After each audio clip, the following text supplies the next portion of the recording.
पुजारी शिव जी महाराज की अनेक प्रकार से स्तुति करते हुए रानी से बोले कि हे देवी, तुम सब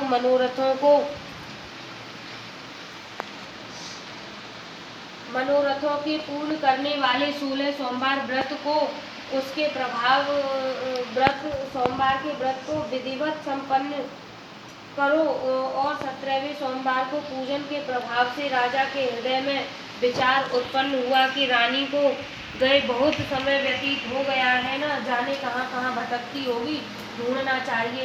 यह सोचकर रानी को तलाश करने के लिए चारों दिशाओं में दूत भेजे। वे दूत रानी को देखते हुए उस पुजारी के आश्रम में पहुँचे। वहाँ रानी को पाकर पुजारी से रानी को मांगने लगे, परंतु पुजारी जी ने उनसे मना कर दिया। तो दूत चुपचाप लौटे और आकर महाराज के सम्मुख सारी रानी का पता बताया।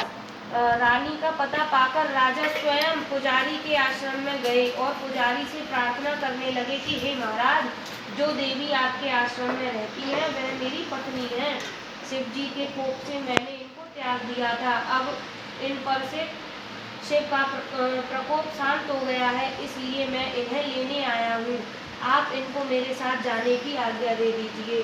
गोसाई जी ने राजा के वचन को सत्य समझकर रानी को राजा के साथ महल में आई।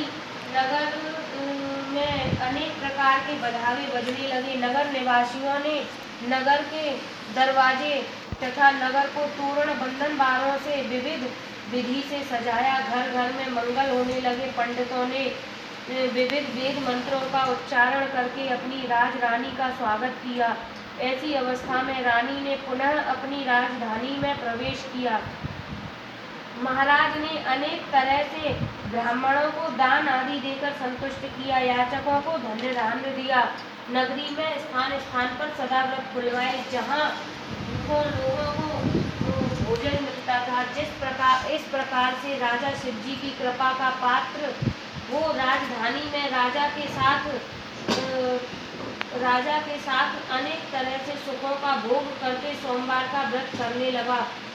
विधिवत शिव पूजन करते हुए इस लोक में अनेकानेक सुखों को भोगने के पश्चात शिवपुरी को पधारे। ऐसे ही जो मनुष्य मनसा वाचा कर्मणा द्वारा भक्ति द्वारा सहित 16 सोमवार का व्रत व पूजन इत्यादि विधिवत करता है, वह इस लोक के समस्त सुखों को भोगकर अंत में शिवपुरी को प्राप्त होता है। यह व्रत करने वाले की सब मनोकामनाएं पूर्ण होती हैं। इति 16 सोमवार व्रत कथा संपूर्ण।